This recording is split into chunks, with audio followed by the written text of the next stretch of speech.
Y América Latina, 6 días nada más nos separan de la asunción del presidente de los Estados Unidos, Donald Trump. Y ahora se comienzan a conocer quiénes serán los presidentes que le acompañarán. En este caso, Daniel Noboa por Ecuador. Todos los detalles de esta visita nos lo cuenta nuestro compañero César García Vélez. Adelante.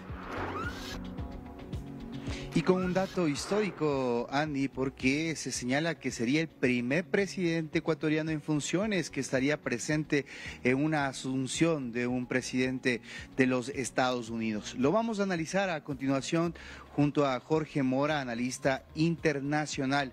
Estimado Jorge, gracias por este tiempo con la audiencia de Latinoamérica. ¿Cuál es su lectura y la importancia de que nuestro presidente se desplace hacia Washington para la asunción de Trump? Gracias por la invitación. Bueno, de hecho, se da una coyuntura especialísima porque el señor Noboa tiene algunas posibilidades de llegar al poder y con un presidente Trump donde habría una identificación en cuanto a la manera de entender la economía, la política inclusive, y la posibilidad de establecer algún tipo de acuerdo que sea beneficioso para el país.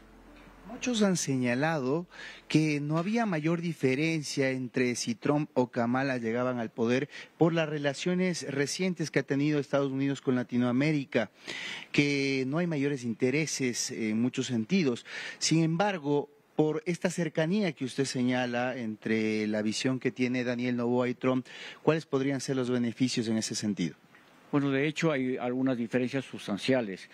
La posibilidad de un gobierno más bien de corte republicano dice que el libre comercio, el tamaño del Estado pequeño, a la forma de Milei, digamos que en esa forma, más bien apegado a eso. Lo otro, lo de Kamala Harris, más bien apegado a los socialismos del siglo XXI.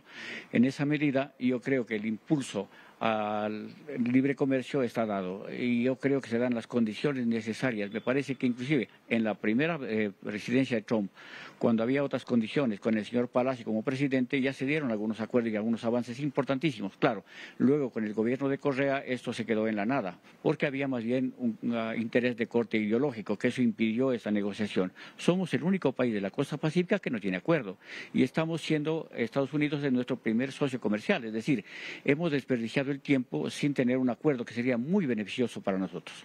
Prioridad entonces la posibilidad de tener este tratado de libre comercio o acuerdo comercial con los Estados Unidos, algo que ha quedado postergado a pesar de que, por ejemplo, el presidente Lasso trató de alguna manera de dejar puentes tendidos, pero que no se concretaron en beneficio realmente para el ingreso de nuestros productos. Por supuesto, porque recordemos e insisto, no obstante no tener acuerdo comercial es nuestro primer socio comercial. Para Estados Unidos representamos el 0,03%, es decir, para ellos no representa nada. Pero si se duplica al 0,06 para nosotros sería un beneficio grandísimo. Por lo tanto, las condiciones están dadas. Yo creo que ya es tiempo que el Ecuador deje ese complejo de inferioridad o el complejo ideológico y entre al comercio, porque que hagamos comercio no nos hace ni amigos ni enemigos, simplemente hay una puerta abierta para la negociación. Y yo creo que es el gran momento para que el Ecuador se ponga a la par de los otros socios comerciales.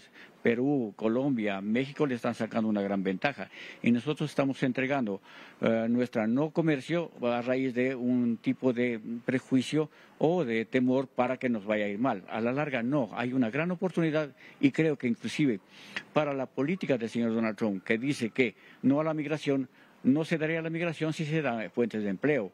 Si se dan las fuentes de empleo, el país mejora y eso hace que las condiciones del país mejoren y las personas mejoren.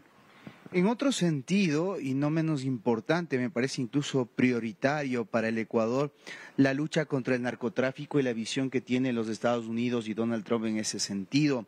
¿Cuáles pueden ser los nexos que se puede dar con Estados Unidos, que ya ha advertido el presidente Noboa estaría dispuesto a reintegrar una base estadounidense en el Ecuador para poder monitorear sobre todo el mar territorial?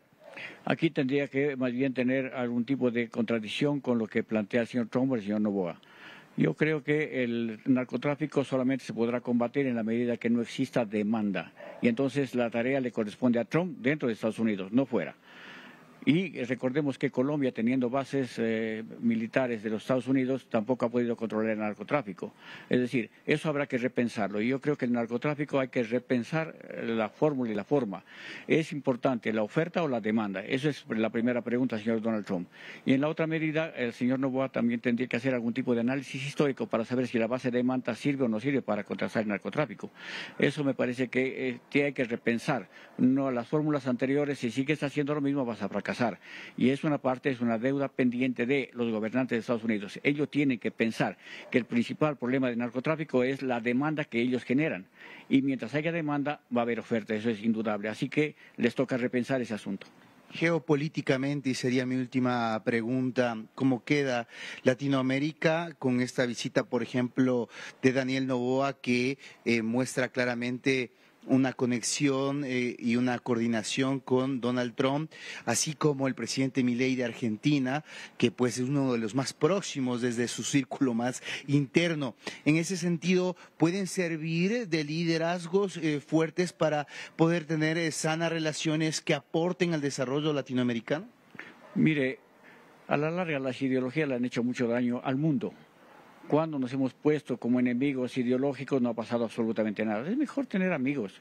Y la vida, aunque yo piense diferente, yo tengo amigos. Esto es una relación comercial. El comercio genera empleo y el empleo mejora las condiciones del país. Y yo creo que el bien mayor de un país es generar empleo o evitar que su gente migre por hambre o que migre, por ejemplo, por inseguridad.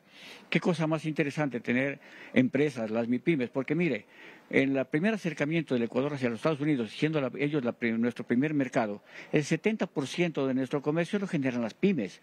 Significa que no hay que ser gran empresa para generar comercio exterior. En esa medida, yo creo que sería una gran oportunidad para crear en las pymes la mayor cantidad de generación de empleo, y ahí es una gran oportunidad. Muy gentil, gracias. Ahí tienen el análisis de Jorge Mora, analista internacional, sobre esta visita que tendrá protocolar el presidente Daniel Noboa en la asunción de Donald Trump, solamente con un ingrediente interesante: lo va a hacer después de asistir al debate presidencial. Bien. O no va a asistir, que es lo que a muchos ecuatorianos les llama la atención y les genera curiosidad, y por cierto, por lo que dice la ley. Así que veremos qué es lo que pasa. Ya falta poco para aquello, Andy. Aquí estaremos muy atentos a lo que suceda en la mitad del mundo. César, nos vemos enseguida.